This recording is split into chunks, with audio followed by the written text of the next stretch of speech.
One of the traits of a great leader that I think is maybe not the most important, but one of the most important, is learning how to ask really good questions and using those questions to help resolve conflict and solve problems in your business. Let me give you some examples of what that would look like. Well, I'll tell you one from my life.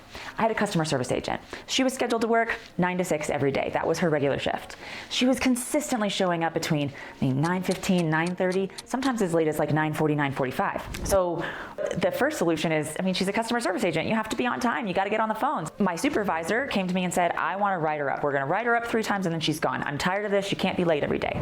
And I said, whoa. Let's stop for a second. Have you talked to her? Have you asked her? Have you addressed the issue and said, what's happening? Like you seems like you're late most days. What about this schedule is not working for you? So we pulled her in and we sat down and we talked to her and we said, okay, so what's the situation here? She said, well, my kid's daycare doesn't open until 8:30 and I live 40 minutes away. So I've got to drop off my kid at 8:30 and I'm always there in the parking lot waiting, and just sometimes drop off takes a little bit longer for some days than others. Her baby was 6 months old. That's totally reasonable that it could take a little bit longer to drop your baby off at daycare. And so we said, this has an easy solution. You don't have to be late every day, but we definitely don't want to lose a great employee over something as minor as being 15 minutes late.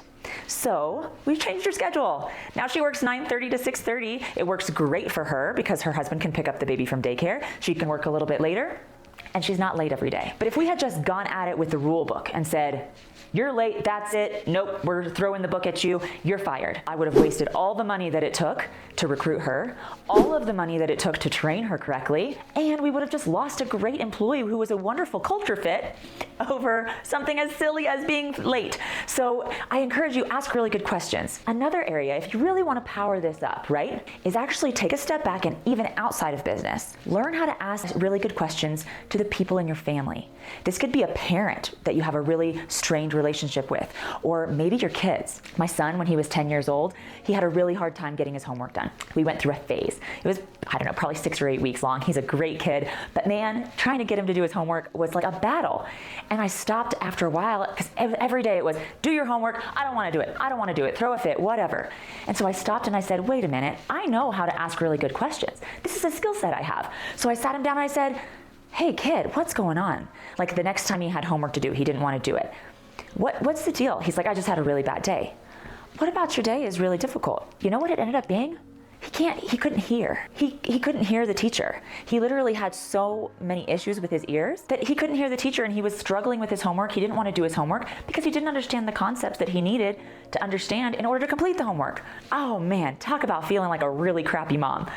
But asking really good questions solved that situation. Now he's a straight A student, he's in the band, he's doing amazing things. So when I say that this applies to every single area of your life, that is the real truth. If you can learn to pull away from accusations, pull away from making assumptions, and instead learn to just start with curiosity. Wonder what's going on with them.